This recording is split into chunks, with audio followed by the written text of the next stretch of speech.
presentamos brevemente parte de su biodata. Valeria Mata, investigadora y antropóloga social.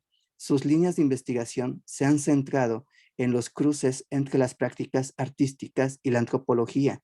Ha publicado textos en diversas revistas mexicanas y extranjeras y, desde 2015, ha dirigido Mueve, una biblioteca pública itinerante de publicaciones independientes latinoamericanas. Ha cursado estudios en la Universidad Complutense de Madrid, la Universidad Autónoma Metropolitana en la Ciudad de México y la Escuela de Estudios Asiáticos y Africanos en Londres. En 2019 fue elegida para realizar una residencia artística en el Hub Art Museum de Shanghái, China. Actualmente es directora de programas culturales y educativos en Jardín Lac. En 2018 publicó el libro Plagie, copie, manipule, robe, reescriba este libro, que aborda el tema de la copia y el plagio como herramientas críticas en artes visuales y literatura.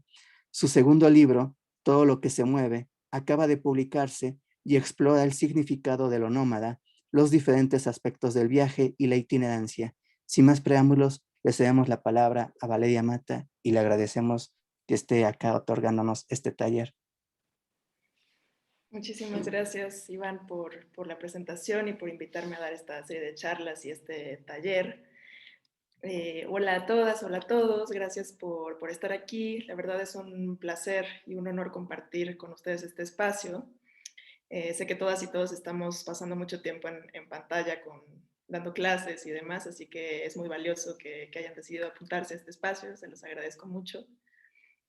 Y bueno, tenemos 90 minutos para esta conversación taller y me gustaría dedicar la mitad del tiempo a compartirles algunas ideas que he venido trabajando en los últimos años sobre la autoría, la originalidad y las copias, intentando que esta primera parte no sea solo como un monólogo mío, sino que me puedan interrumpir en cualquier momento para comentar, añadir, preguntar lo que consideren, para poder tener una conversación más rica, más horizontal, digamos, ¿no?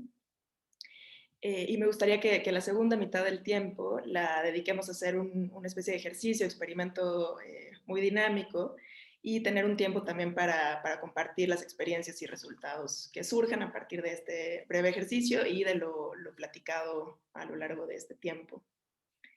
Y bueno, les cuento que me gusta pensar tanto mis clases como talleres como una suerte de comunidades de aprendizaje, ¿no? A partir de que ustedes tienen conocimientos valiosísimos que yo no tengo y que será maravilloso si deciden socializarlos, compartirlos, y que yo también pondré sobre la mesa algunas ideas esperando que sean de utilidad para ustedes, ¿no? Para mí ha sido referente la noción de maestro ignorante, por ejemplo, de Jacques Rancière y de otros teóricos que exploran justo formas pedagógicas alternativas en las que la maestra o el maestro simplemente alimenta y acompaña las búsquedas de las y los participantes, sin imponer certezas, digamos, sino más bien abriendo espacios de diálogo en los que se reconocen los saberes diversos, ¿no? También esta visión creo que cuestiona una idea pedagógica más clásica que afirma que hay alguien que sabe, ¿no? y alguien que no, y solo se busca una transferencia de conocimientos, ¿no? Mi intención es que podamos, desde esta misma plataforma de diálogo, cuestionar esas como dicotomías entre quien tiene conocimiento y quien no, ¿no?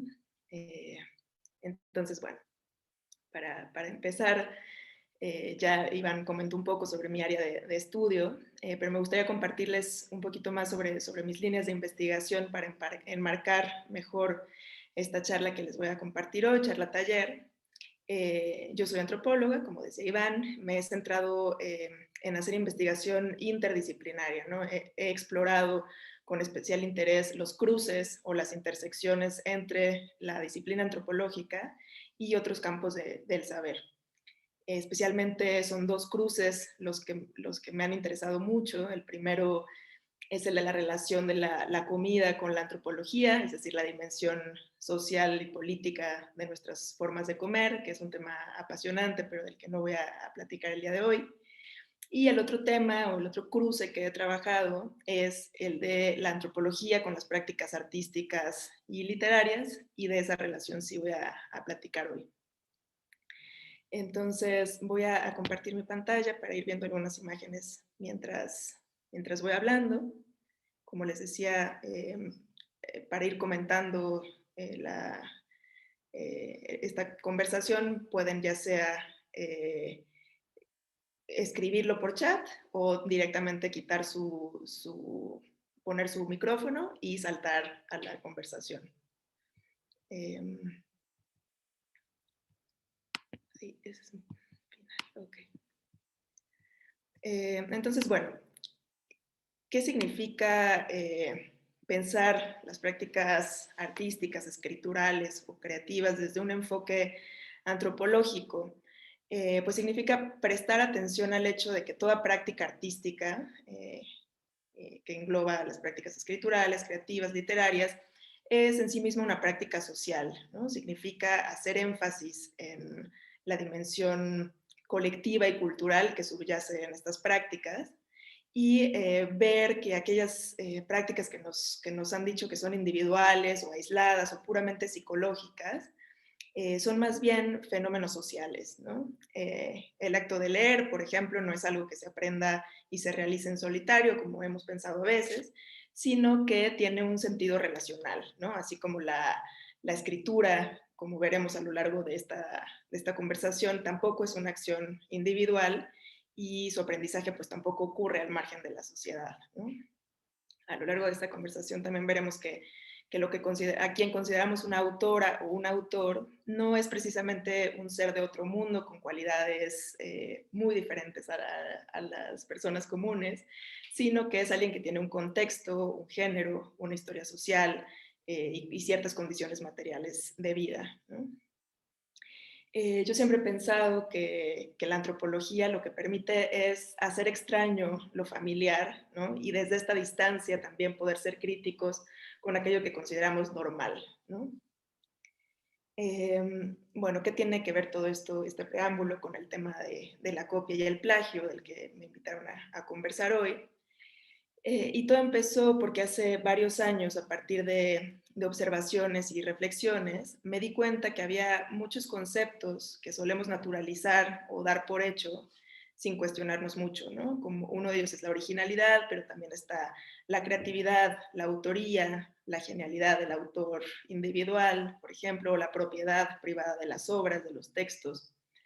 Esta inquietud me llevó a dedicar un tiempo considerable a darle vueltas al tema de la copia y el plagio, sobre todo en el ámbito artístico y literario. Y esta búsqueda se convirtió en, bueno, mi tema de investigación y en finalmente un libro que se publicó hace 3 años, cuyo principal interés pues, era el cuestionamiento crítico de estos conceptos.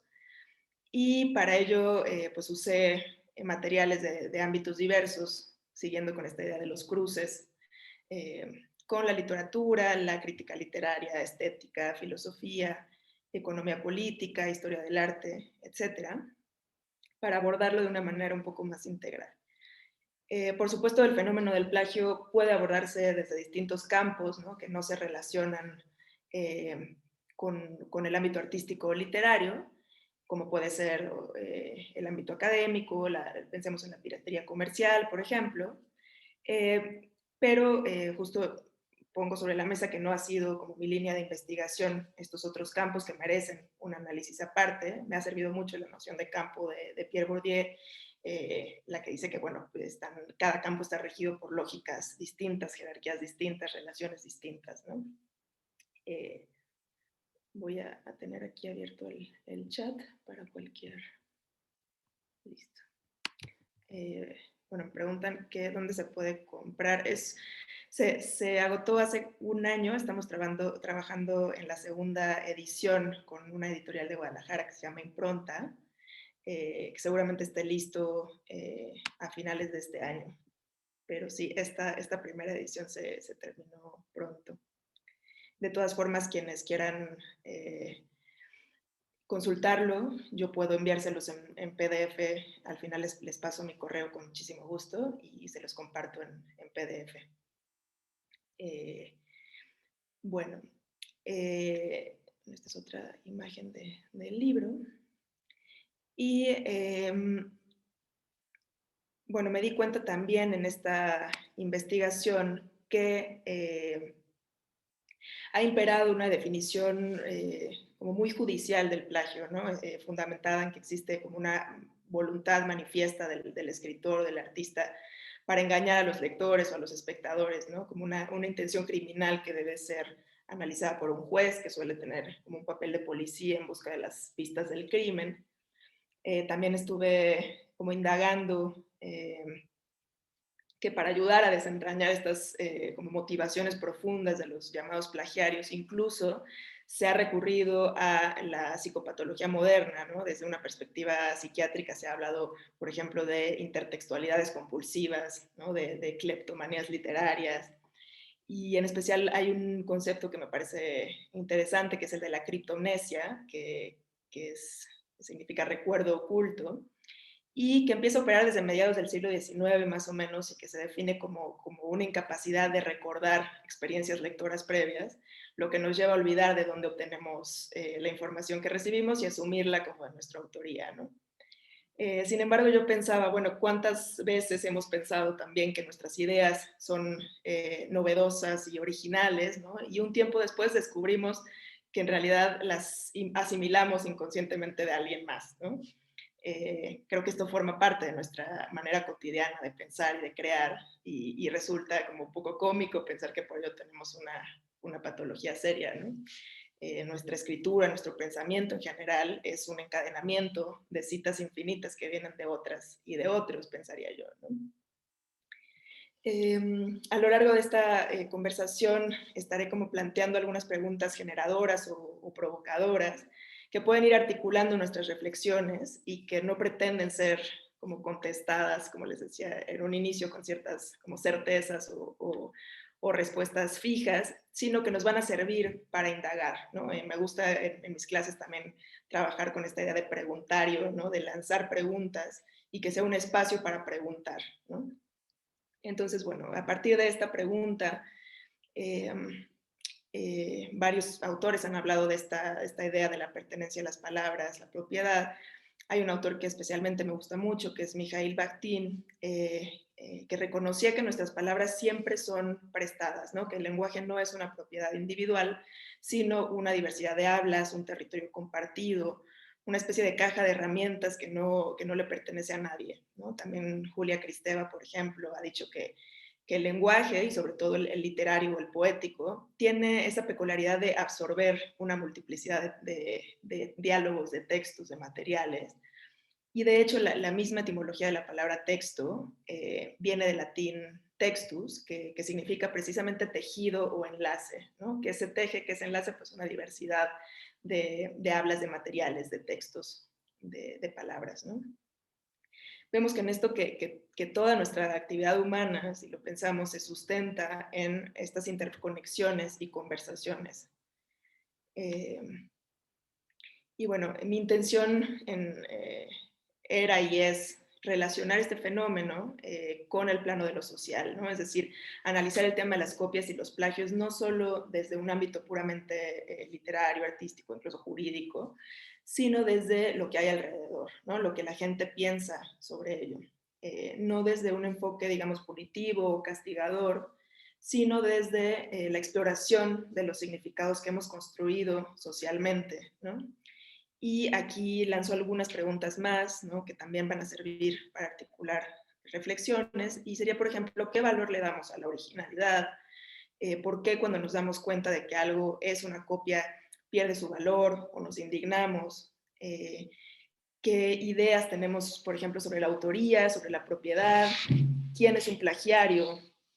Eh, ¿Qué peso, por ejemplo, tienen las representaciones sociales de lo que es y no es un escritor, de lo que es o no es un artista, una lectora o un lector, ¿no? ¿Qué imaginario social tenemos sobre estos personajes?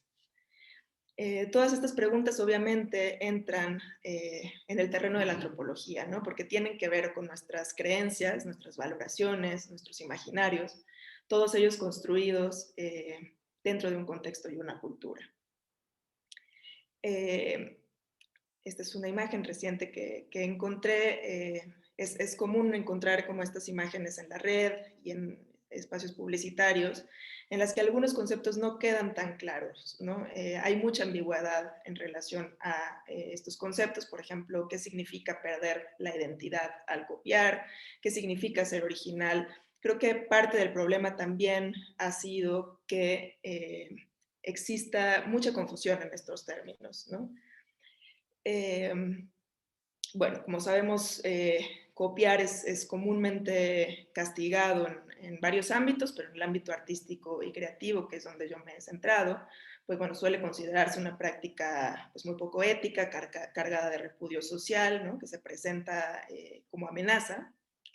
Y sin embargo, si vamos más allá, descubrimos que el acto de copiar no es una transgresión universal, como normalmente se afirma, y también que lo prohibido dentro de las prácticas literarias, artísticas, escriturales, varía muchísimo entre culturas y también ha ido cambiando a lo largo de los años, ¿no? Ciertas prácticas que consideramos naturales en nuestra propia cultura, como castigar el plagio, puede ser una de ellas, pero hay montones. Puede que en otros contextos resulten extrañas o incluso inexistentes, ¿no? Eh, entonces, bueno, parte también de mi investigación ha sido hacer una suerte de estudio comparativo, ¿no? Entre algunas culturas o temporalidades, y esto me llevó a hacer una estancia de investigación en Shanghai, en China, donde me encontré cosas interesantísimas en relación a cómo varían los significados que se asocian a un mismo fenómeno, ¿no? En este caso el de la copia, la originalidad. Y es que frente a nuestra percepción de la copia como un problema, digamos, en China se ve como una práctica históricamente aceptable, ¿no?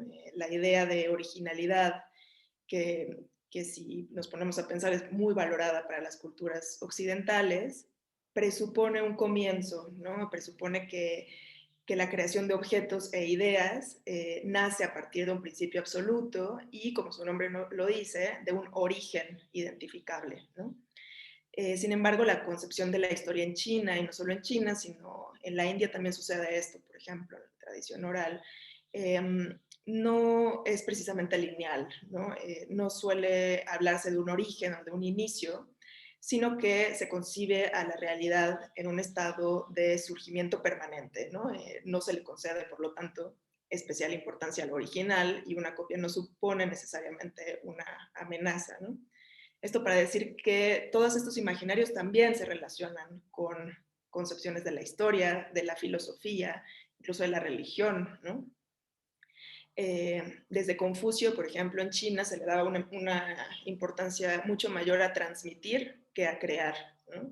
El mismo Confucio renunciaba a la autoría en varios de sus textos, y él se consideraba no como un creador, sino como un hombre que difundía enseñanzas, ¿no? Él tiene una cita que dice: yo únicamente transmito, no puedo crear cosas nuevas, creo en los antiguos, más bien, y por lo tanto los amo, él decía, ¿no? También otra cosa interesante es que las políticas de Mao en relación al arte desalentaron muchísimo las atribuciones individuales de la obra y fomentaron más bien la autoría anónima o conjunta. Una anécdota que a mí me parece fascinante, que es rescatada por el escritor coreano Byung-Chul Han, es que en el año 2007 hubo un malentendido en un museo de Hamburgo, en Alemania, porque les habían mandado desde China unas piezas de los guerreros de terracota, que son estos que aparecen en sus pantallas, que son, bueno, estas piezas muy antiguas y famosas, que seguramente varias de ustedes y varios reconocen. Pero bueno, se los envían, y después de haberlos expuesto ante miles de personas, se dieron cuenta de que eran copias, ¿no? Tuvieron entonces que clausurar la exposición, incluso se ofrecieron a devolver el dinero de las entradas a los asistentes. Y bueno, los chinos, que están convencidos de que los originales y las copias no son tan distintos en lo esencial, suelen mandar réplicas a museos occidentales, ¿no? A veces se dan cuenta y a veces no. Pero bueno, vemos que aquí se da un conflicto cultural muy sabroso de analizar, más allá de si pensemos que esté bien o esté mal, que no es como lo que suelo hacer en mi trabajo, sino más bien analizar antropológicamente qué nos quiere decir esto. Y en este caso, pues una de las cosas que nos dice este conflicto es que es evidente que el concepto de originalidad, sobre todo en este ámbito artístico, es completamente movedizo y frágil y relacionado con la cultura desde donde lo estudiamos, ¿no?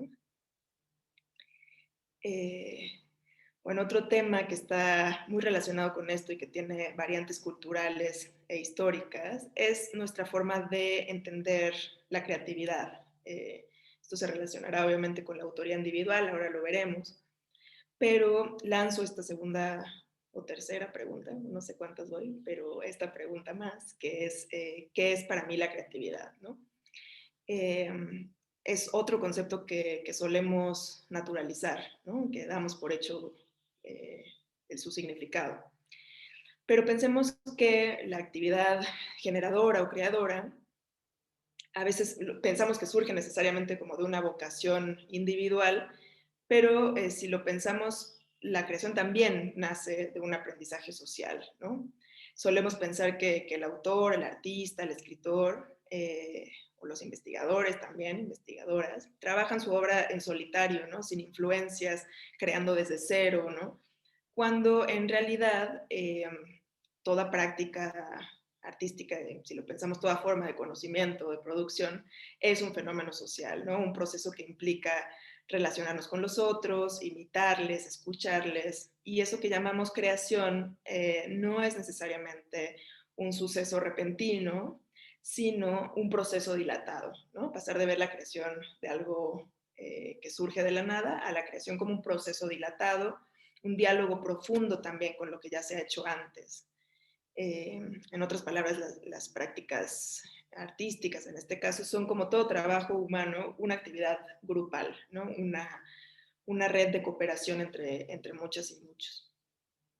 Entonces, lo que hace esta perspectiva también es cuestionar los imaginarios que ubican en un lugar privilegiado a la figura del autor, ¿no? Como una especie de genio creador, para considerar más bien que ninguna obra surge de manera aislada y espontánea, sino en el marco de relaciones sociales, ¿no? Esta es una imagen que a mí me fascina, es una imagen que aparece en una revista de ciencia en los años 20, de un aparato que se llama el aislador, ¿no? Y fue un aparato que inventó un físico, Hugo Gernsback, que, bueno, se trataba de un casco conectado a una bomba de oxígeno que estaba diseñado para ayudar a las y los escritores a concentrarse y a evitar todo tipo de distracciones, ¿no? Este dispositivo lo que hacía era eliminar el ruido exterior y tenía una delgada apertura a la altura de los ojos que limitaba la visión a una sola línea de texto, ¿no? Lo que hacía que no se pudieran enfocar en otras lecturas o volver como de forma involuntaria a lo que ya se había escrito. Bueno, pensemos que así como este hay, bueno, como la imagen que les mostraba anteriormente, ¿no? O sea, existen dispositivos más o menos exitosos, ¿no? Para justo evitar eh, estas copias, ¿no? Pero si lo pensamos, esa también sería una pregunta interesante sobre los procesos de producción de conocimiento, de aprendizaje, incluso de creación artística de cada uno. Creo que en general todos estamos continuamente produciendo conocimiento, aunque no seamos artistas. Esos procesos, a veces hay muchas personas que dicen, no, bueno, yo necesito estar aislado, pero yo haciendo como una especie de investigación como más etnográfica con artistas y escritores, pues la mayoría de ellos, incluyéndome, nos concentramos incluso mejor con estímulos, ¿no? ¿Por qué? Porque justo está, por ejemplo, esta idea de la hoja en blanco, ¿no? Que justo puede ser muy limitante a la hora de generar conocimiento y por lo tanto una alternativa, lo veremos más adelante con el ejercicio, es generar estímulo de gente que ya ha estado produciendo cosas similares antes y esto nos sirve para continuar, ¿no? En el chat dicen, sí, qué incomodidad, sí, claro, María del Carmen, completamente coincido. Y sí, Iván dice que es un casco de escafandra, precisamente esta idea de aislar, ¿no? Aislar y generar producción individual como si eso se pudiera, ¿no? Creo que eso también es un cuestionamiento interesante. ¿Es posible producir en la soledad, en la individualidad, o más bien podemos preguntarnos sobre esta producción de conocimiento supuestamente individual, ¿no? Bueno, esto a su vez se relaciona con el tema de la propiedad y con la pregunta generadora que les planteaba al principio sobre a quién le pertenecen las palabras, ¿no? Eh, a ver, Julio dice, esa comparación es injusta, esta bajo el agua te da otra sensación distinta de estar aislado en tierra. Claro, seguramente sí, son sensaciones. Esto, si lo pensamos en tierra, pues lo que se intenta es generar una separación, ¿no? De lo que existe afuera. Me imagino en el agua, si algunos de ustedes han hecho buceo, hay más poesía bajo el agua, dice Julio, seguramente, y lo que se escucha es otra cosa, ¿no? Julio, no sé si quieras contar un poco de esta comparación con tu micrófono. Me imagino que tú has experimentado bajo el agua y que este aislamiento es distinto, ¿no? Bueno, si quieres continuamos. Pero bueno, les decía que esto se relaciona con el tema de a quién le pertenecen las palabras, ¿no?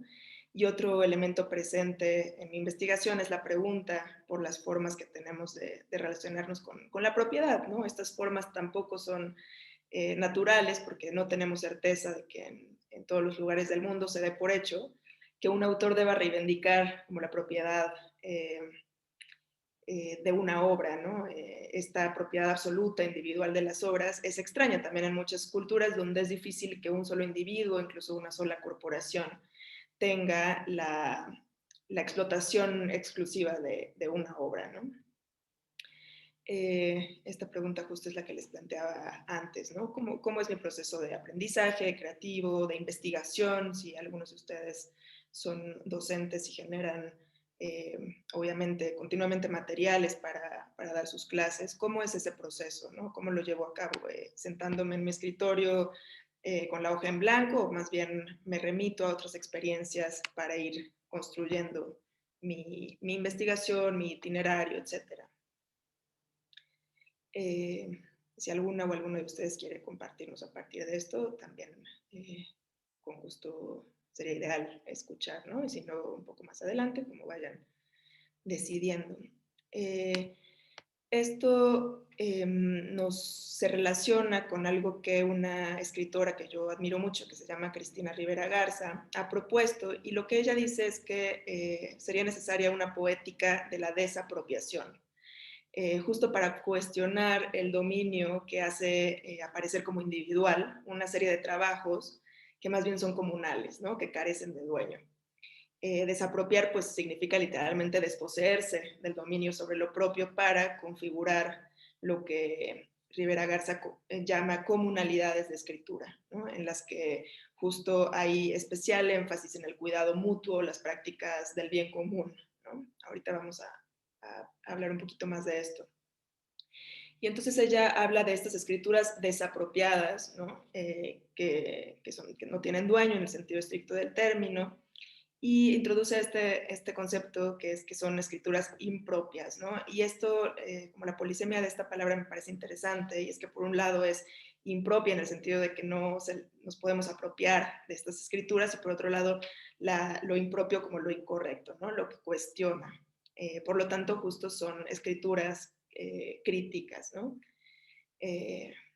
En general, esta idea de la desposesión pues es indudablemente política también, ¿no? Significa renunciar a aquello que nunca fue totalmente nuestro, pensemos el lenguaje, ya que es un trabajo colectivo, ¿no? Rivera Garza, esta es otra de las preguntas que lanzo, que justo se relaciona con lo que hablábamos antes, si es posible una autoría individual, es algo que puede debatirse también. La comunidad de la que habla Rivera Garza es obviamente pues, constitutiva del texto y en general de la producción mucho de la producción cultural humana, ¿no?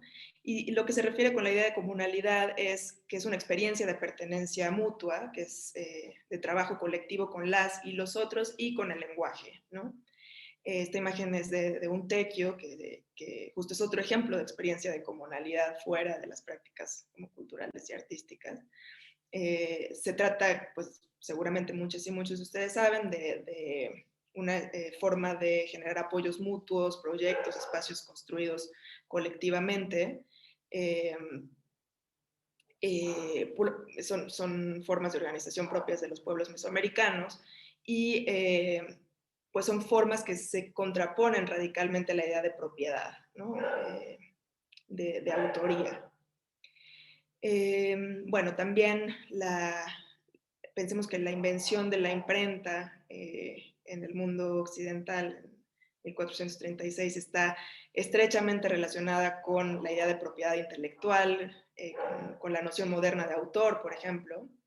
Pero si lo pensamos, y esto es algo que también varios autores han resaltado, a lo largo de muchas generaciones, pues las civilizaciones han prescindido de los derechos de autor o de la propiedad intelectual, ¿no? Si hubieran existido quizás en otros tiempos, no habríamos conocido pues muchas de las obras clásicas, ¿no? Como la Ilíada y la Odisea, el Mahabharata, la Epopeya de Gilgamesh, el Corán, la Biblia. Seguramente se les ocurrirán a ustedes otras obras clásicas que son fruto de procesos continuos, de mezclas, de plagios, de reescrituras, de añadiduras anónimas, ¿no? Justo en las culturas orales circulaban los saberes sin estar firmados, ¿no? Sin un concepto de autoría individual. Entonces, bueno, siguiendo también a otras autoras y autores, la propuesta que he planteado en la investigación es que en lugar de pensar al autor como una figura de autoridad, ¿no? Que escribe cosas siempre verdaderas, de forma individual, o como alguien que habla por los otros, como un propietario de la voz, con el privilegio del habla, pensarlo más bien como alguien que abre canales de diálogo, ¿no? Que abre un espacio para otras voces y para que otros puedan eh, intervenir la obra, ¿no?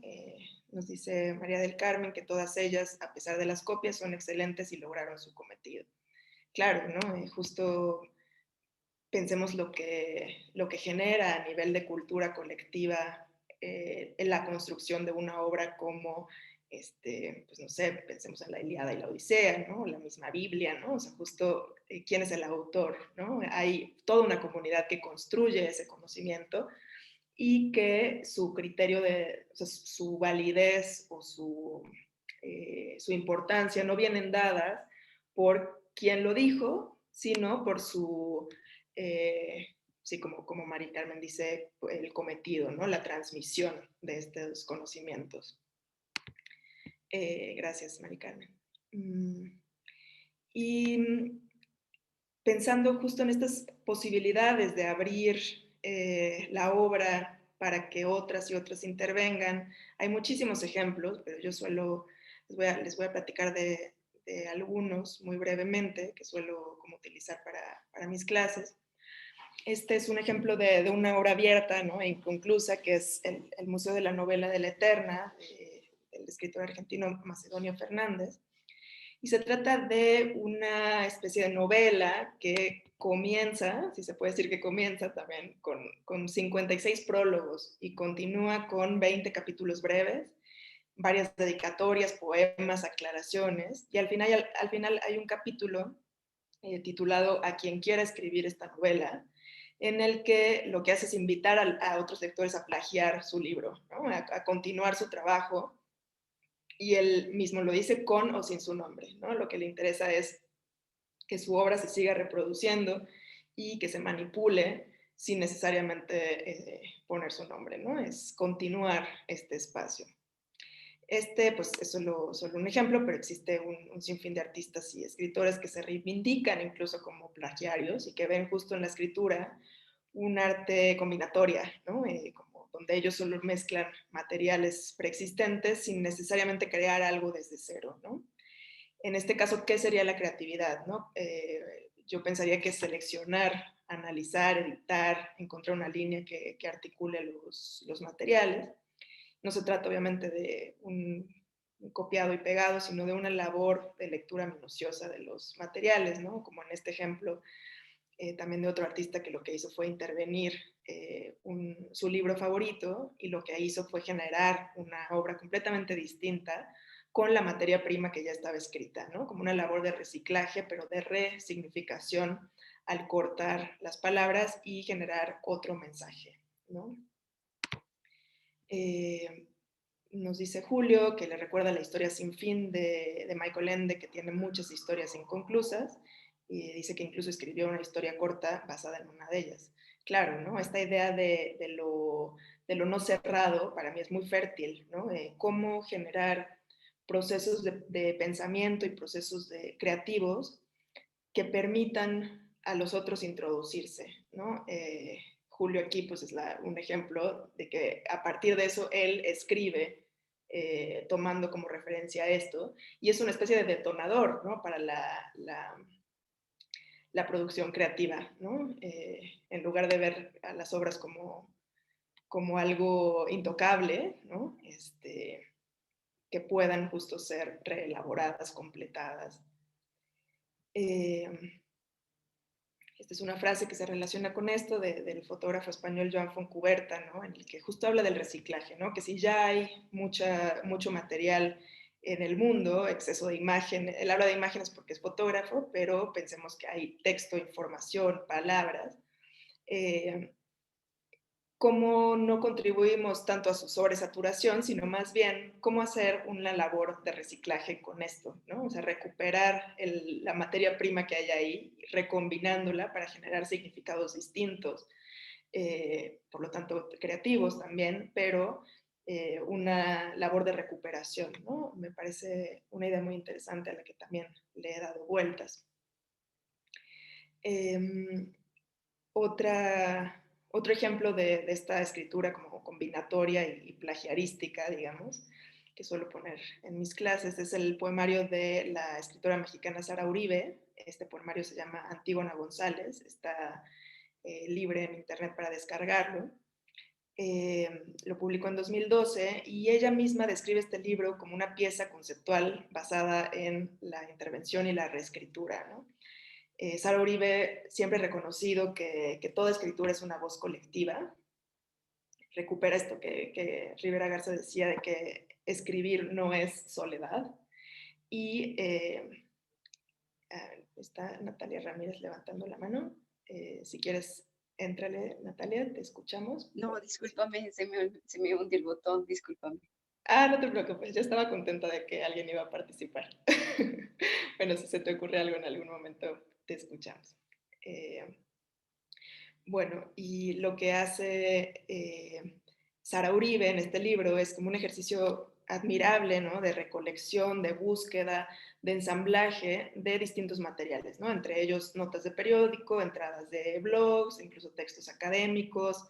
Y lo que a mí me parece más potente es que recupera testimonios de familiares de desaparecidos en México por la violencia, ¿no? Este libro olvidé decirlo en un inicio, un libro para nombrar a las personas desaparecidas en México debido a la violencia, ¿no? Lo que hace entonces es recuperar todos estos testimonios y al hacerlo, al recuperar voces de otras y de otros, lo que hace es denunciar un problema social, no necesariamente desde una voz autoral individual, sino, lo que es más interesante, a partir de un ensamblaje como lo decíamos, la idea de texto como tejido, a partir de un tejido de testimonios y materiales que vienen de otras y de otros, ¿no?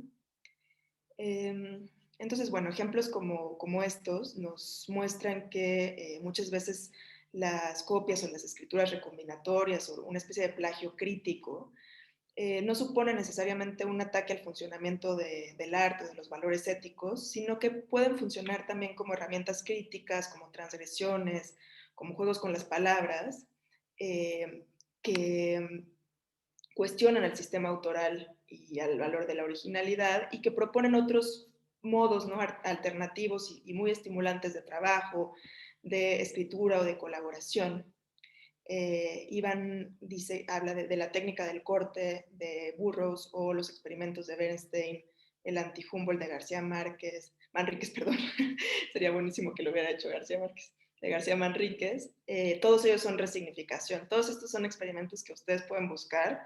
Los 3 que mencionas, Iván, son buenísimos porque además trabajan con materia prima diferente, ¿no? El coto de Burroughs lo que hacía, pues justo era como una especie de técnica de collage en el que, bueno, Circe Hernández habla de Pierre Menard de Borges, que bueno, Borges para mí es el referente, ¿no? Borges además lo que hacía a veces, gracias Circe por esta referencia a Borges, lo que Borges hacía a veces también era inventarse citas de autores que no existían para burlar la autoridad que depositamos en los nombres propios, ¿no? Como esta crítica a la función autor de la que hablaba también Michel Foucault. Si pueden buscar el texto sobre Pierre Menard, sería fantástico. Gracias por estas referencias que están poniendo en el chat. Sí, justo les contaba que Borges pues, a veces decía, como lo decía, bueno, y el cuento de Hugh Lonorbis de Tertius es fascinante también. O sea, esta idea de inventar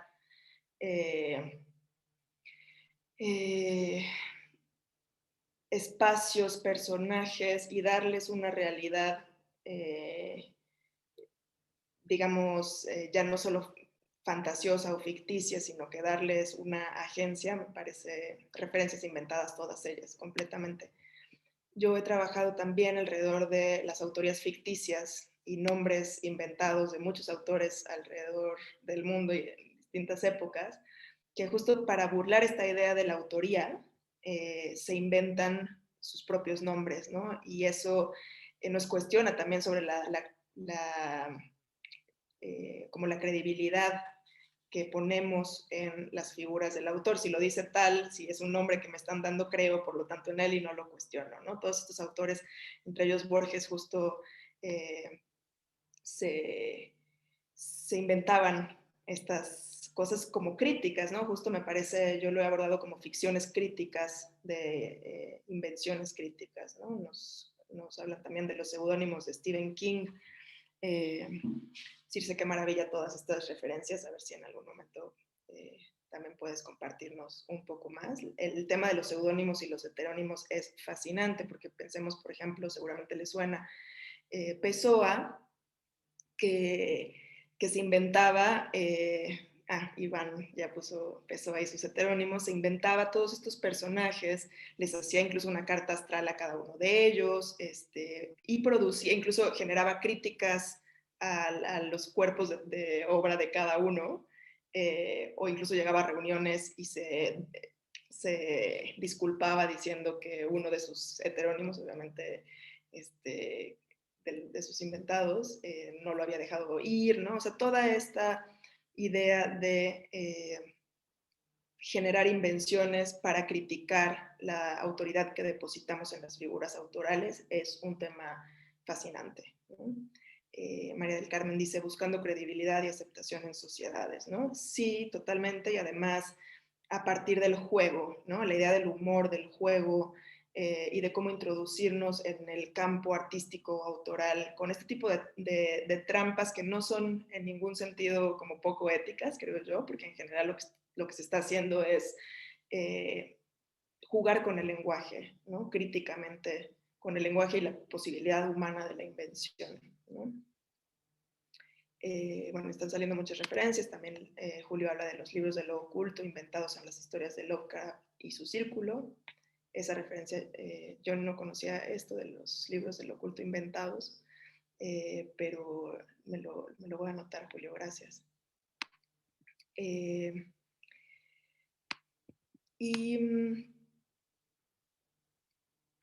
decir, se habla de cómo sería el caso de Sor Filotea y la carta atenagórica. Circe, sería como para una plática sobre esto, porque justo lo que también hacía Sor Juana es generar utilizar también recursos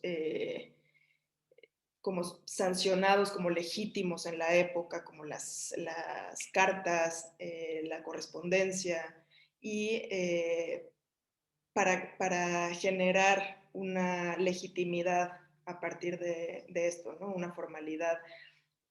Es un tema que creo que si nos seguimos no acabamos. Espero que podamos tener un tiempito al final para esto, pero si se te ocurre algo alrededor específicamente de este caso, Sofilotea y la carta, sería ideal comentarlo al final para que siga un poquito y luego volvemos a esto si les parece. Bueno, justo otro ejemplo, justo les iba a preguntar después de todos esos ejemplos si se les ocurría justo otros ejemplos de ejercicios en los que se reconozca esa deuda con lo ya hecho antes a partir de transcripciones, de copias, de plagios críticos, de reelaboraciones, ¿no? Hace poco salió un libro de Gabriela Cabezón Cámara que se llama Las aventuras de la China Irón. Lo publican en 2017 por primera vez, y lo que hace ella es una reescritura crítica del Martín Fierro, que es un libro clave de 1872, un poema gauchesco que escribe José Hernández, y lo que hace Gabriela Cabezón es que narra, o sea, reescribe esta historia del Martín Fierro, y lo que hace es narrarla desde el punto de vista de la esposa de Fierro, ¿no? Un personaje que en la obra original, digamos, no tiene ni siquiera voz ni nombre, ¿no? Entonces, ¿para qué nos sirven también estas posibilidades de reescritura? Si lo pensamos críticamente, ¿no? También para dar voz a otros personajes que la obra original, si utilizamos el término, no están resaltados, ¿no? Julio comenta que en un podcast oyó que en una parte del Quijote, que una parte del Quijote fue copiada, reproducida, y Cervantes decidió robar, copiar, reproducir la copia, integrándola a su obra. Completamente, así como Cervantes, muchísimos otros. Y lo interesante sería no ver en esto, porque mucha gente a lo mejor lo ve y se indigna, ¿no? O sea, ¿cómo puede ser que estuve confiando toda mi vida en que Cervantes era un genio y de pronto robó y copió cosas? Bueno, en la escritura, sí, o sea, en la escritura clásica y más antigua, este tipo de cosas se daban todo el tiempo, ¿no? Los monjes, por ejemplo, que se dedicaban a hacer copistas y a hacer anotaciones en los manuscritos, también integraban elementos al copiar obras, ¿no? Entonces, todo lo que nos ha llegado, creo yo, es fruto de muchas recombinaciones, ¿no? Y reconocerlo creo que nos da también cierta libertad para reconocer en nuestra propia obra, en nuestra propia producción, investigación también estas otras influencias, ¿no? Entonces, bueno, también llegado a este punto quiero como introducir una distinción que se me hace fundamental, y es que en una de las presentaciones del libro que hice hace un par de años, un señor en el público me preguntaba que si entonces estaba de acuerdo con que Peña Nieto hubiera plagiado su tesis, ¿no?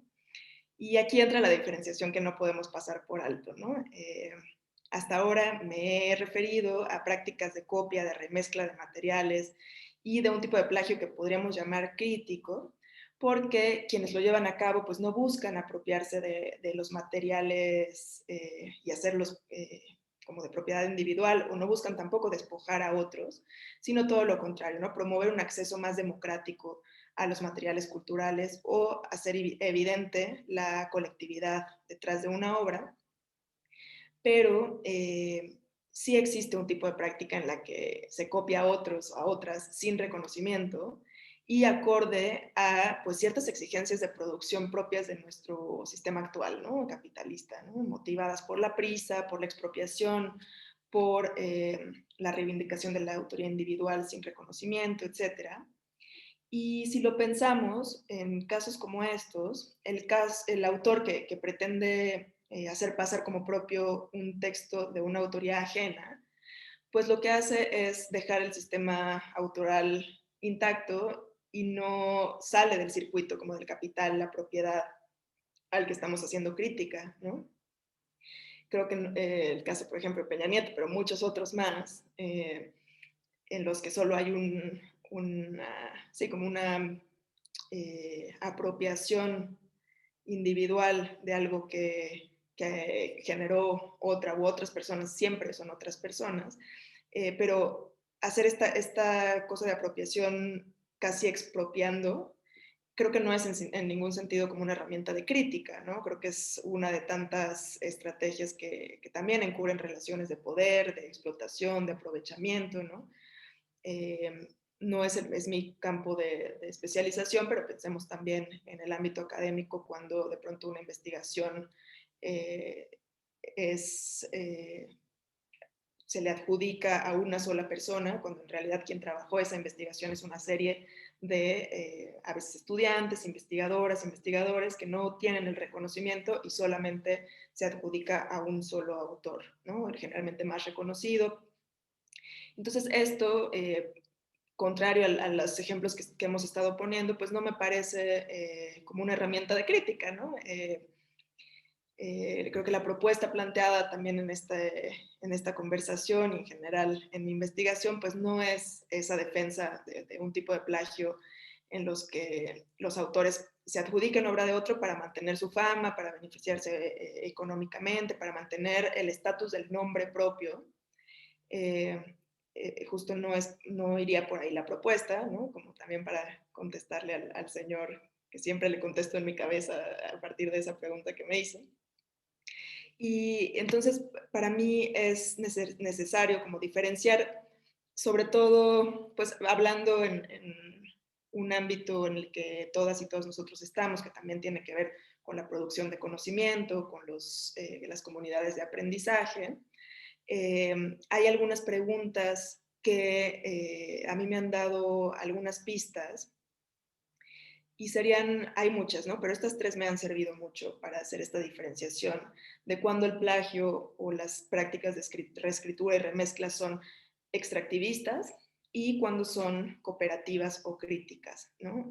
La primera sería preguntarnos si en estas prácticas hay una acumulación de capital, ya sea económico, simbólico, sabemos que existen muchos tipos de capitales, o si hay más bien una redistribución de este capital en dicha práctica, ¿no? Si algo, por ejemplo, si una obra que estaba como era de acceso restringido, de pronto alguien hace alguna remezcla y hace una contribución a la comunidad, ¿qué pasa ahí, no?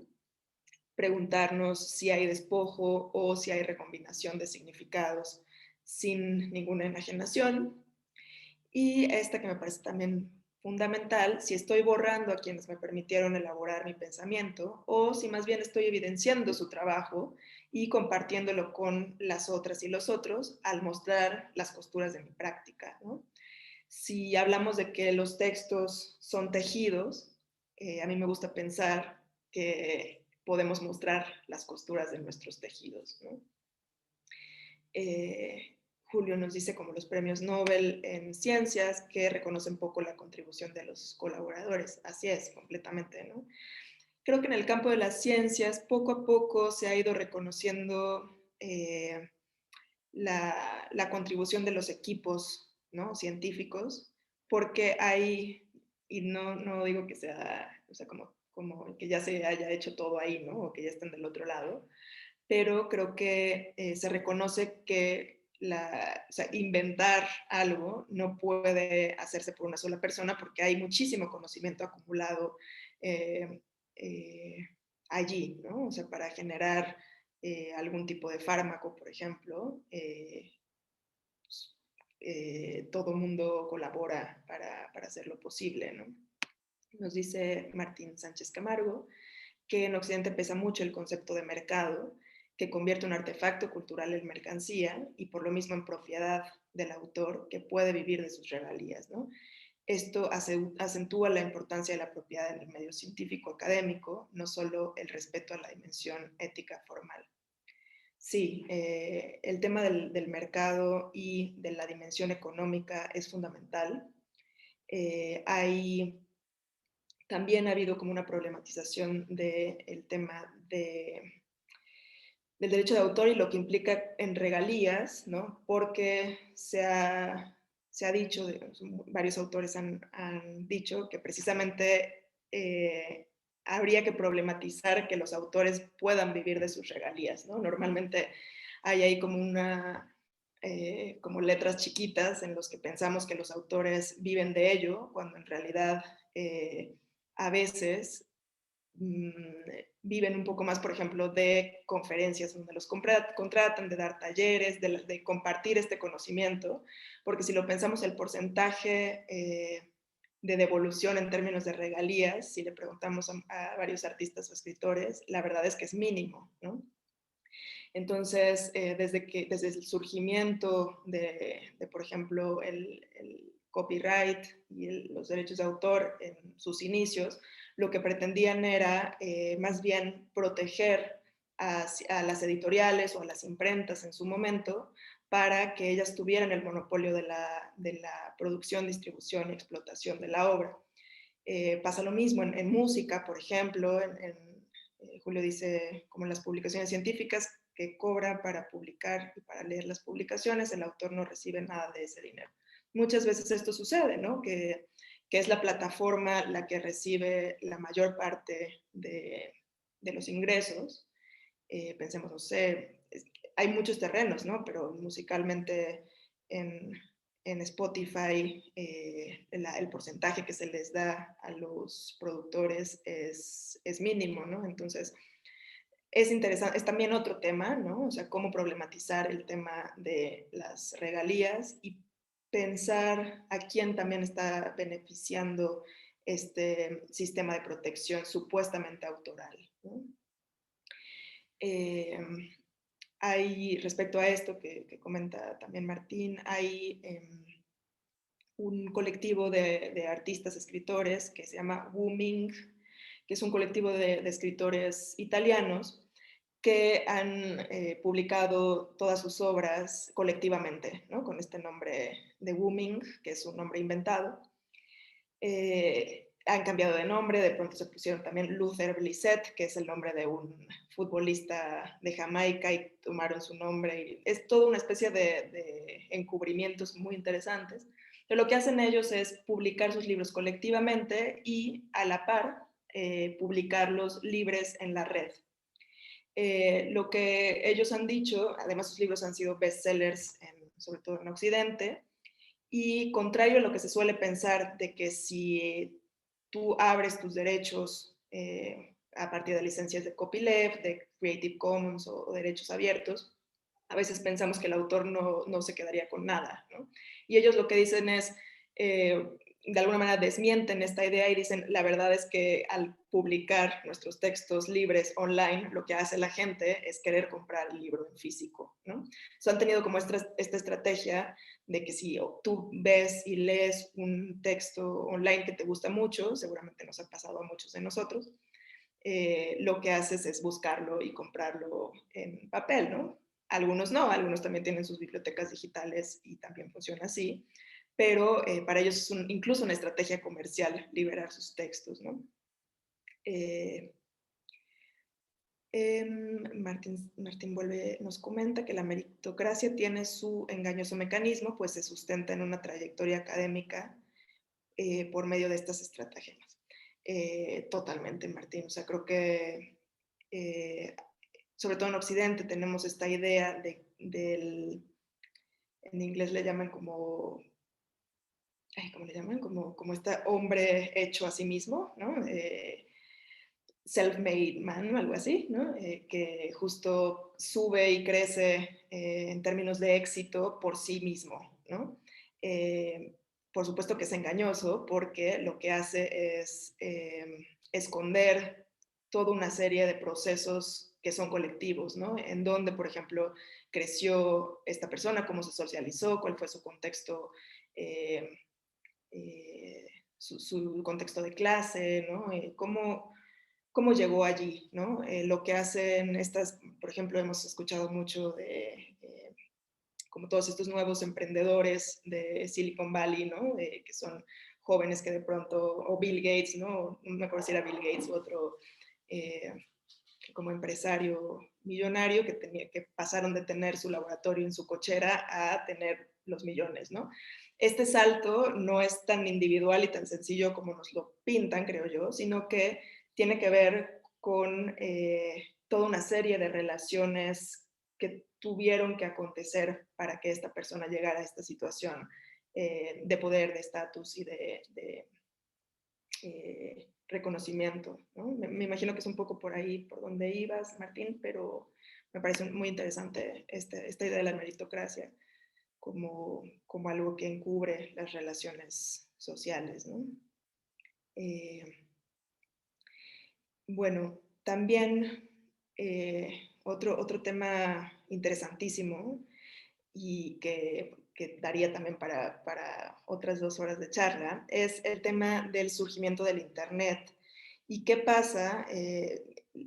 Cómo con el surgimiento del Internet nacen posibilidades infinitas que vuelven muy difícil distinguir entre el original y la copia, porque pues la era digital también propicia que las nociones de autenticidad unificada, digamos, o genialidad personal empiezan a quedar un poco atrás, ¿no?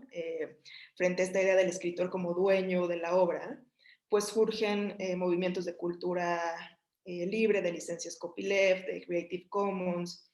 Si lo pensamos todos y todas las que participamos en la red, estamos contribuyendo a la construcción de significados culturales y, y entonces, pues eso, el concepto de autor empieza a resultar obsoleto, ¿no? La noción de origen de la que hablábamos antes, pues no es muy pertinente para estudiar la realidad electrónica, ¿no? Siempre pongo este ejemplo, pero sería como muy absurdo que alguien intentara arrogarse la autoría de un meme, por ejemplo, ¿no? O de muchísimos contenidos audiovisuales que circulan en esta estructura que llamamos Internet. Si lo pensamos, la estructura misma es una estructura en red, en donde no se trata como de una estructura lineal, en donde veamos que algo surge y se mantiene estable o fijo o impoluto, sino lo que hay es una serie de contagios, reelaboraciones, eso, o sea, que justo qué pasa con las nociones de autenticidad o de genialidad personal en la era del Internet, ¿no? Julio nos dice que en YouTube él siempre selecciona Creative Commons, ¿no? Es una licencia, una de tantas, ¿no? Licencias que empiezan a problematizar la idea del copyright y pretenden abrir un poco más el acceso a las y los usuarios, ¿no? Sobre esta idea de la creación de conocimiento y de un aprendizaje colaborativo, también este es un ejemplo que me gusta mucho, que se llama La Guerra de Irak, una historia de los cambios de la Wikipedia. Y se trata de un registro impreso de los cambios que ha habido en la entrada de Wikipedia a la Guerra de Irak, desde que se creó en diciembre del 2004 hasta el 2009.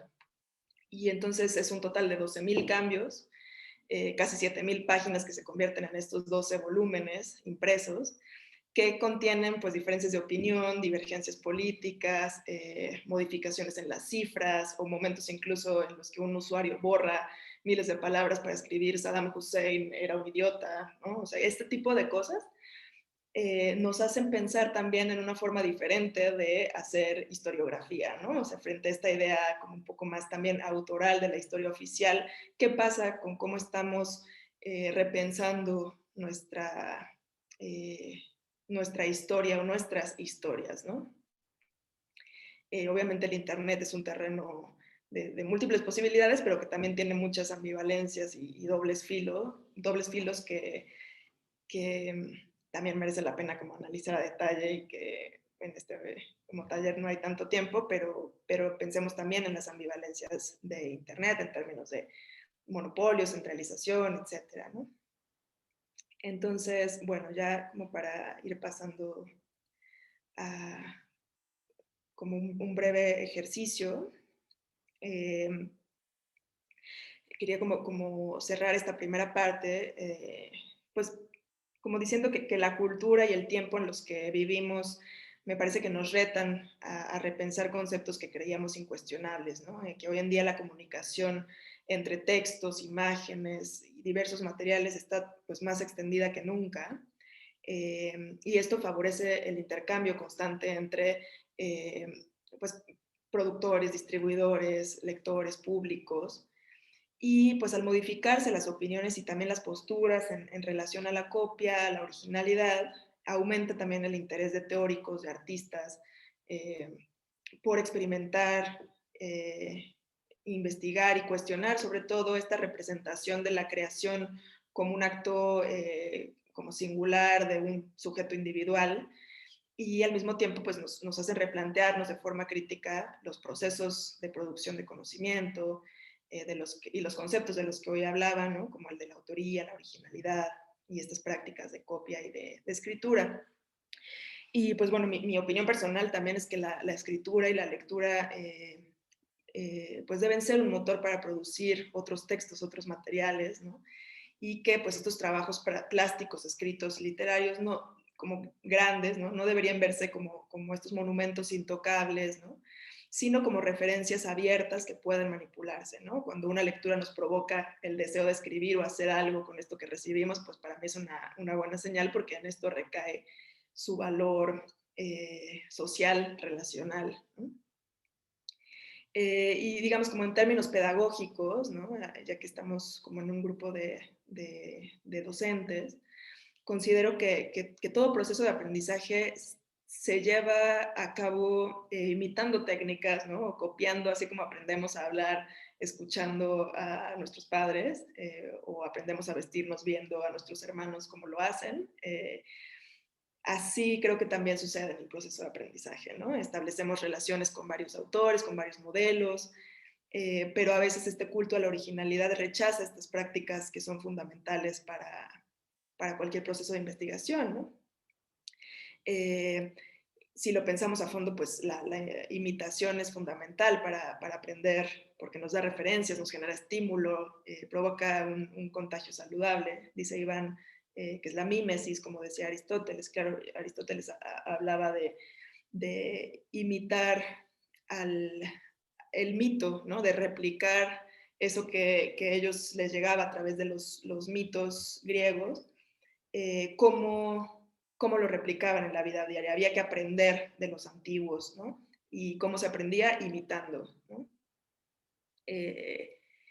Cuando nosotros y nosotras preparamos pues, nuestras clases o talleres, ¿no? Creo que no partimos desde cero, sino desde un lienzo vacío, ¿no? Sino que reelaboramos a partir de lo que ya se ha hecho a lo largo de los años, ¿no? Eh, Quizá también esta idea de copiar o imitar pueda considerarse, si su finalidad no es justo el extractivismo o el lucro o como las relaciones de poder, podría considerarse pues más como un homenaje, ¿no? Y menos como una falta de originalidad o una ofensa. Y pues para cerrar esta como primera parte de la conversación, que ha sido un poquito más monólogo, pero les agradezco que hayan dado como sus comentarios. Pues eso, quisiera decir que considero que la escritura y la investigación en general es un ejercicio siempre incompleto, ¿no? Que se va modificando a medida que otros se insertan en ella, ¿no? Mi trabajo de investigación sigue construyéndose a lo largo del tiempo, es un proceso abierto. A partir de estas charlas y de múltiples talleres, se ha replanteado, se ha reelaborado, ¿no? Y creo que es lo más interesante, ¿no? Saber que nada es definitivo, sino abierto y plural, sobre todo pensando en nuestras comunidades de aprendizaje, ¿no? Con nuestras y nuestros alumnos. No sé ustedes cómo lo experimenten, ¿no? Pero a mí, en mi caso, después de cada clase o taller, tengo nuevos conocimientos, ¿no? Nuevos apuntes, y eso genera que el conocimiento esté en un ciclo de reelaboraciones y reescrituras. Entonces, bueno, tengo este experimento antes de entrar ahí, que es algo, sí, como muy, ojalá que podamos hacerlo dinámico, pero quisiera preguntarles si tienen algún comentario o alguna duda. Son 2:15 y me parece que tenemos hasta las 2:30, ¿cierto? Entonces,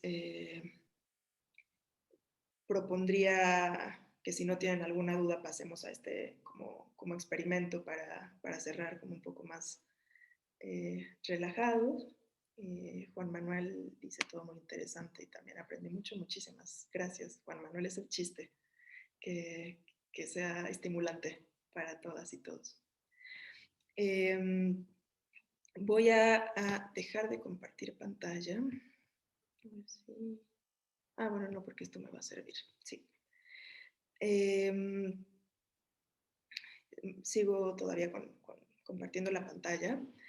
Este es un experimento, como un juego con las palabras y con su plasticidad, que suelo hacer en algunos talleres. Y es pensémoslos como un ejercicio de manipulación y desplazamiento del texto. Si pensamos que el texto es ese tejido maleable, ¿no? ¿Cómo podemos hacer un ejercicio a partir de esto? Como este experimento parte de un pensamiento de Roland Barthes, que también ha sido un referente en mi trabajo, quien decía que somos un tejido de citas provenientes de los 1000 focos de la cultura, ¿no? De acuerdo con él, lo que llamábamos autor es más bien una construcción moderna, ¿no? Producto de una sociedad que se nutre del racionalismo, de la ideología capitalista en la que el individuo posee como este estatuto de máxima importancia, ¿no? Pero que, como lo venimos diciendo, las ideas que se le atribuyen al autor en realidad no le pertenecen, pues son patrimonio compartido, ¿no? Suelo también hacer este ejercicio en talleres de escritura en los que los participantes a veces llegan sin saber por dónde empezar, ¿no? Entiendo que no todos aquí somos escritores, escritoras, pero creo que estamos en constante interacción con el texto, ¿no? Y mucha gente llega diciendo que se enfrentan con la hoja en blanco, ¿no? Desde para elaborar un curso hasta para escribir, pues yo qué sé, un cuento, un ensayo, ¿no? Y partimos de que la hoja en blanco no existe, ¿no? O sea, desde esta conversación, sino que siempre hay voces que nos preceden, ¿no? Lo que haremos es un experimento de escribir sin escribir. Entonces, imagino que todas y todos están frente a su pantalla con internet, y me gustaría que pensaran en un tema que les apasione o que les parezca estimulante, pero un tema en el que no sean expertos, ¿no? Un tema que les estimule y del que quisieran conocer todavía más, pero que no se sientan expertos en él, ¿no? Que no sea un tema como muy general, quizás, sino piensen en cosas un poquito más particulares. Se me ocurre, les voy a dar algunos ejemplos, ¿no? Un tema puede ser cómo las plantas se comunican entre ellas, ¿no? O el diseño industrial de los años 60, o la historia política de Irán, ¿no? O Mari Carmen dice la cocina mexicana. Si puedes como el tema acotarlo un poquito más, no sé, como cocina mexicana, mole poblano, ¿no? Historia del mole poblano, yo qué sé, ¿no? Circe dice cubismo, ¿no? Ya que tienen ese tema, cómo funcionan las enfermedades autoinmunes, nos dice Juan Carlos, percepción de la belleza, acidosis metabólica, dice Erika Palacios. Me encanta porque normalmente los talleres que doy son o artistas o escritores, y aquí me gusta porque creo que hay profesores y profesoras de distintas disciplinas, y esto es muy, muy interesante. O sea, es de economía del conocimiento, materia oscura, modelado EDE. Y me gustaría, si quieren seguir poniendo sus temas, me gustaría que dediquemos, tenía pensado 7 minutos, pero hagámoslo incluso más rápido. dediquemos 5 minutos a buscar este tema en Google, es decir, como Julio dice, errores en las estructuras, wow, de la proteasa de SARS-CoV-2, ¿no? O uso de blockchain en educación. Qué maravilla todos estos temas. Ese tema, cómo nadan las mantarrayas, qué temas, lo peguen en su buscador de Google y pueden hacerlo en este momento y que intenten hacer lecturas rápidas de los resultados que les arroje el buscador y que tengan, olvidé decir esto desde un principio, pero pueden abrir en este momento una hojita de Word o de cualquier procesador de texto que tengan y que lo que hagan es seleccionar un fragmento muy corto, entre 1 o 2 líneas de cada resultado y lo vayan copiando en Word. Les van a salir, como sabemos cómo es el Internet, les van a salir pues desde hasta cosas que tengan que ver con comercio, ¿no? O sea, como modelado 3D, que te vengan máquinas para modelado 3D, pero también que haya como, no sé, reflexiones teóricas. Va a haber una serie de informaciones muy distintas entre sí, que van a estar articuladas por este tema que para ustedes es interesante. Al ir copiando estas breves líneas, no tienen que copiar obviamente párrafos, porque eso sería larguísimo. Es una lectura muy rápida.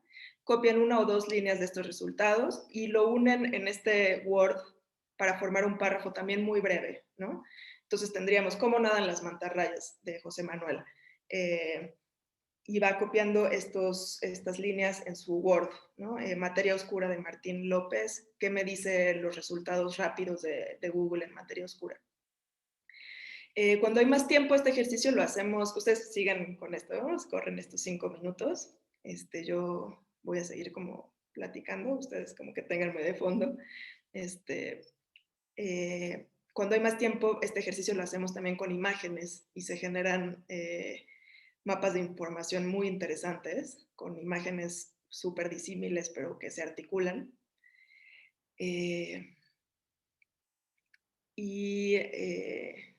Estamos generando aquí como un mapa rápido de información que no estamos escribiendo sin escribir, a partir de un tema que nos interesa, del que no sabemos mucho, pero quisiéramos saber más. No sé cuánto vamos, llevamos como 2, 3 minutos. Si alguien ya va acabando, que ponga en el chat. El chiste es hacer un parrafito de a lo mejor 10 líneas, que sea muy breve. Si se pueden articular estas líneas, sería buenísimo.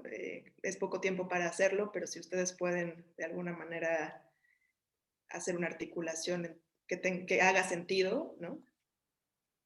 Sería muy interesante. Les doy un par de minutitos más.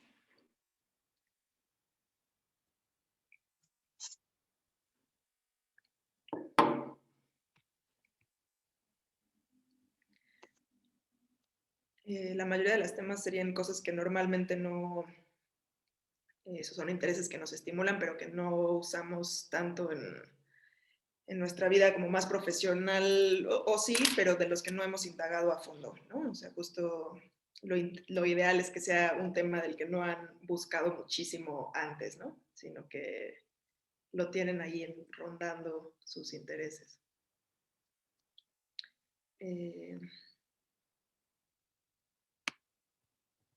¿Cómo van de tiempo? Si alguien me puede decir si ya van cerrando o damos unos minutitos más.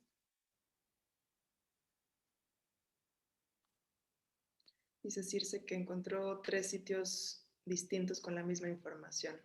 Esto también es algo interesante, como el algoritmo también en Internet nos arroja resultados muy parecidos, aun cuando es un tema que pueda tener muchísimas aristas, ¿no? El tema de Circe era el cubismo. Pensemos lo que, o sea, el cubismo en todos sus planos, ¿no? Eh,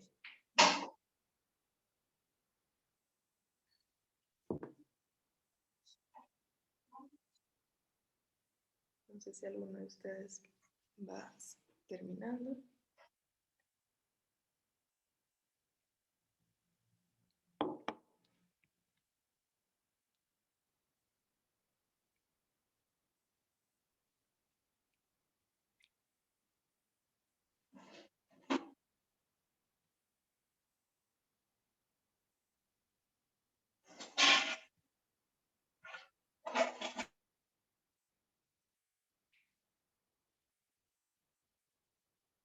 Damos, si quieren, unos minutos más.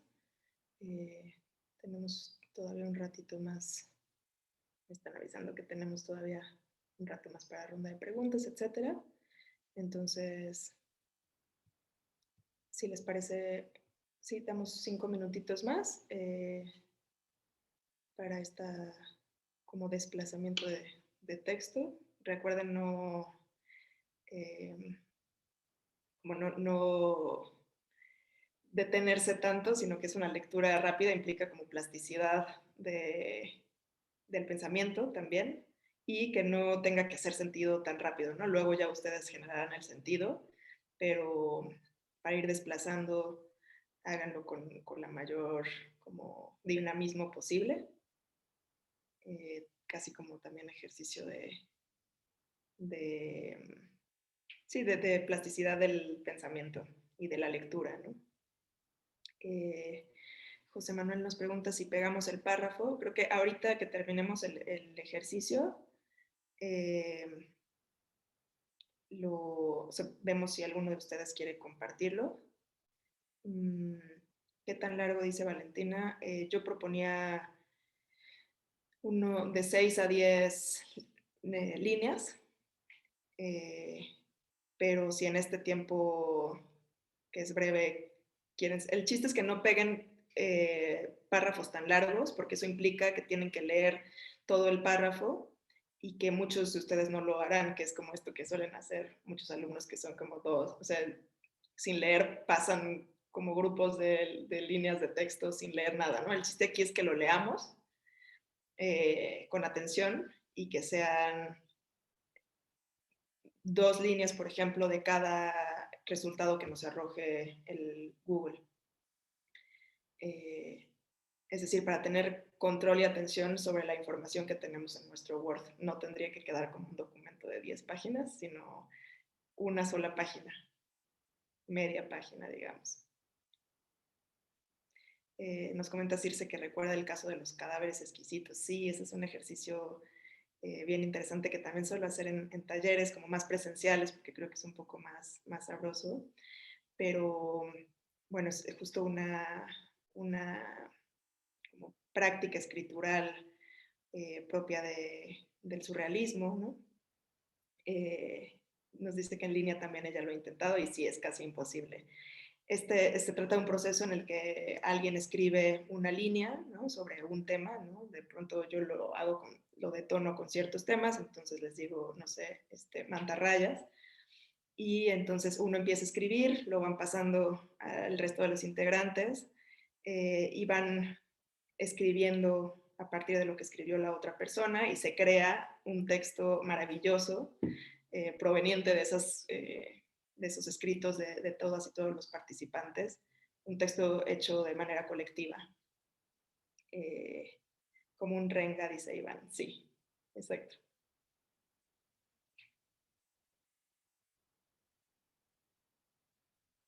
Si lo pensamos ahí o sea, hablando como en términos también como de ejercicios pedagógicos, hay pues muchos ejercicios que ustedes mismos dependen, ¿no? de que sean sus clases, pero que pueden plantear para generar colaboración en la producción de conocimiento, ¿no? Incluso si dan pues sí, clases en el ámbito más de las ingenierías o más de humanidades o diseño, ¿no? Hay muchos ejercicios que si le dan vueltas pueden funcionar para hacer que los alumnos hagan evidente que su producción de conocimiento es colectiva, ¿no?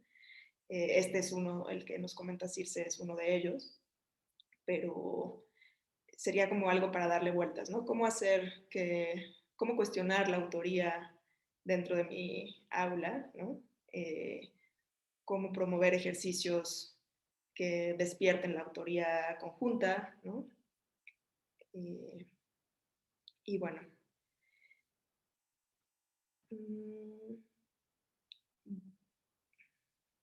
yo creo que ya pasaron los minutitos. Sí, esto es un ejercicio que puede durar horas, ¿no? Porque sobre todo si se están dando cuenta, como es un tema que nos interesa mucho, podemos pasar mucho tiempo.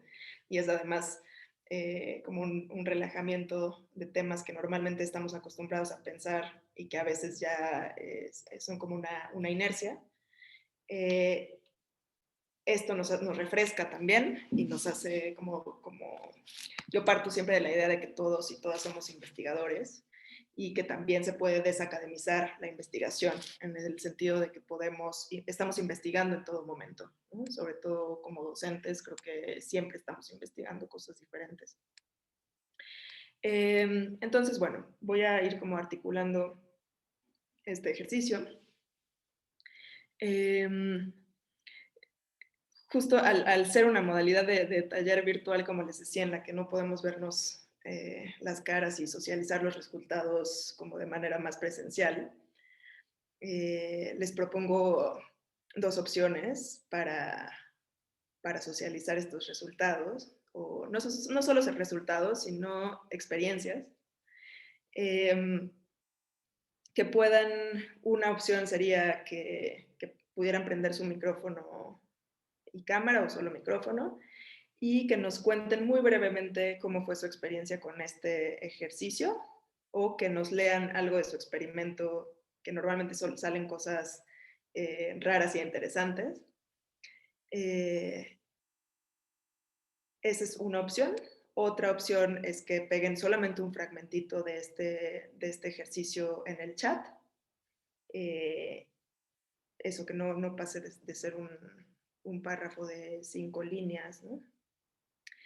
Y a partir de esto, ahorita mientras se animan a compartirnos qué les sugirió este experimento extraño, yo les voy a contar que justo a partir de un experimento, me comentan también que se puede incluso proyectar la pantalla de los participantes si lo desearan así.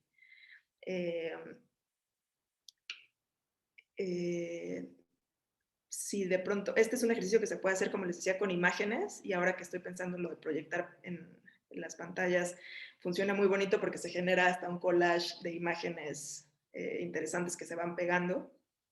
Si alguno quiere hacer esto, también se puede. Mientras se animan a hacerlo, les cuento que justo a partir de este experimento, han resultado de los talleres investigaciones como mucho más serias de los participantes, ¿no? Descubren, y eso ha sido como lo más valioso, porque descubren justo que eso que les interesaba como muy así aisladamente, de pronto es algo en lo que quieren indagar mucho más, y a partir de ello comienzan un trabajo propio, ¿no? Pero reconociendo el trabajo anterior. Mi propia investigación sobre el plagio y la copia comenzó un poco a partir de esto, a partir de que busqué en internet un museo en China, la noticia de un museo en China que lo habían cerrado porque descubrieron que todo lo que había en ese museo eran copias.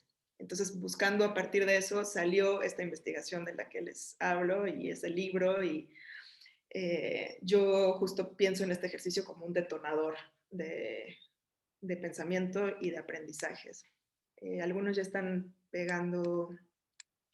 Voy a dejar de compartir pantalla por si empezamos como con el diálogo. Déjenme ver si hay alguna cosa más antes de dejar. Partimos, como los últimos comentarios, de que un proceso de construcción de conocimientos siempre surge a partir de lo que ya se ha hecho antes. En este caso, bueno, pues es el Internet la herramienta que tenemos a la mano, pero hay muchos materiales, ¿no? Desde videos, películas, libros, obviamente, en su formato impreso, y estamos haciendo evidente, con este ejercicio muy simple, ¿no? Que no estamos como generando un texto propio, ni mucho menos, hacemos evidente que todo conocimiento es un constructo, un montaje o un tejido, ¿no? Estamos haciendo un collage textual, estamos desplazando texto.